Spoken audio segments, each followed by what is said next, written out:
In a stitch like this, you gotta think, and I don't think you think about the way he thinks. And I know you live life for yourself, but it all comes down to the way you. There was a press release last February.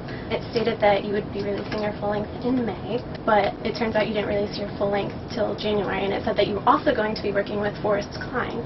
So at that point, before you got like your major label deal, did you start recording, you know, full length then, or? Well, the summer EP was supposed to be a full length. But it turns out, you know, I didn't really like half of the songs that I recorded, and I recorded that with Forrest. But you know, we just wanted to have some B-sides and stuff, so we just put out a 6-song EP instead, which was a summer EP. And then after that one, we started recording in June of that same year, last year, and it was for the What Is Love, and that was supposed to be a full length again, but I didn't really like some of the songs we recorded, so we just did 8.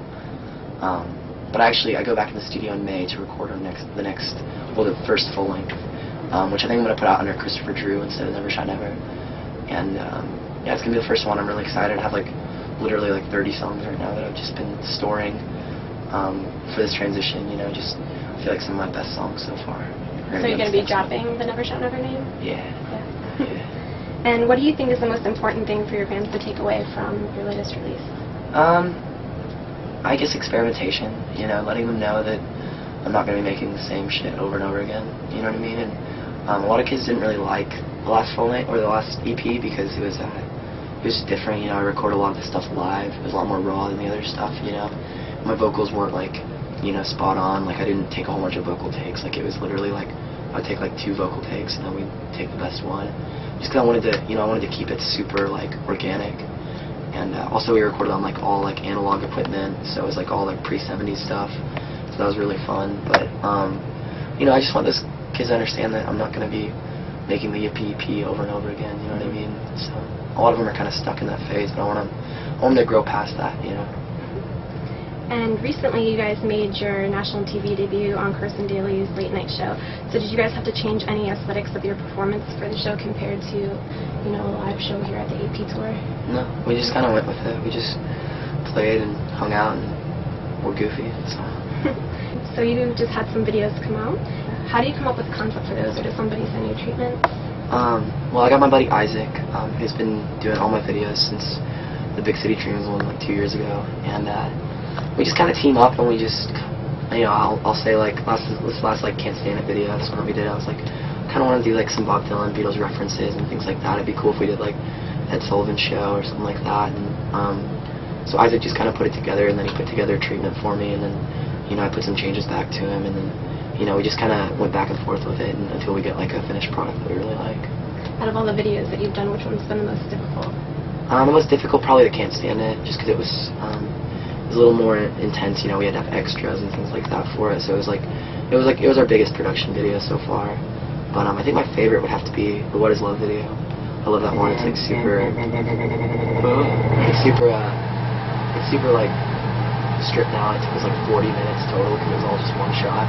And you know, also I got to have all my friends in it too, so it's probably my favorite. Also, it was super all weather. The colors were really beautiful. So.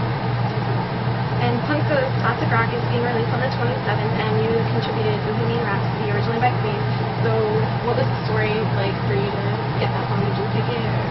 Yeah, I wanted to pick the hardest song possible, and I felt like that was definitely the hardest. You know, I had to do 50 vocal tracks and all this crazy shit, and I just wanted a super big challenge, you know, something that I really would have to go above and beyond to get it. You know what I mean? And it's okay. It's not the best thing I've ever done, but I feel like it's a pretty good attempt for me, being a 19-year-old kid trying to cover a masterpiece, you know, and just work my ass off. So I just wanted something that was really difficult. And the Jersey Shore is filming here in Florida for their new season. So if you were magically somehow a cast member on the show, what would you be known for? I've never really watched that show, but I'd probably be known for the guy that just gets stoned and goes in the bathroom and writes songs. Have you ever seen The Buried Life then? No? Okay. What are these shows on? They're on MTV. I've never seen this.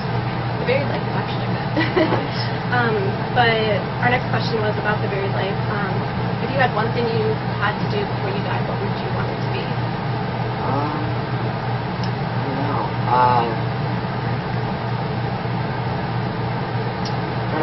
I haven't like cried in like 9 months, so I'd love to just cry. That'd be awesome. What kind of responsibility do you feel like you have to assume with introducing your fans to new music? Just make relatable music, not be selfish about it, because I could easily just be selfish and write crazy ass indie songs, instead of like trying to make songs that are relatable, but I want to make songs that people can sing along with and people can feel the emotion. It just has to be emotional, it has to be from the heart. It can't be just bullshit, it can't be just a product, so I just have to, I guess just make songs that are easy to relate with and have some kind of emotion from the heart. And do you think it's more important to be understood as an artist or as a person? Nobody's ever really completely understood, you know what I mean? But I think, I say artistry and personality are kind of the same thing, it's I think just being understood is something that's a little far-fetched for me because nobody has ever understood me, not even my family, you know what I mean? So it's a little far-fetched for me, but I think it'd be cool to be understood, but at the same time I like being misunderstood because it gives me more inspiration to write songs, and be different. And the last question is obviously, what would you like to say to your fans? I guess that I love you guys, and you guys are sick, and I really appreciate you guys listening to music, and I'm just going to keep trying to write songs that you guys like, and that you guys can sing along with, and, express myself, and also to live with love, and to live with selflessness instead of selfishness, because our society trains us to be really selfish, and I hope that, you can live a life of selflessness, because that's how you're going to be happiest. And I have a question.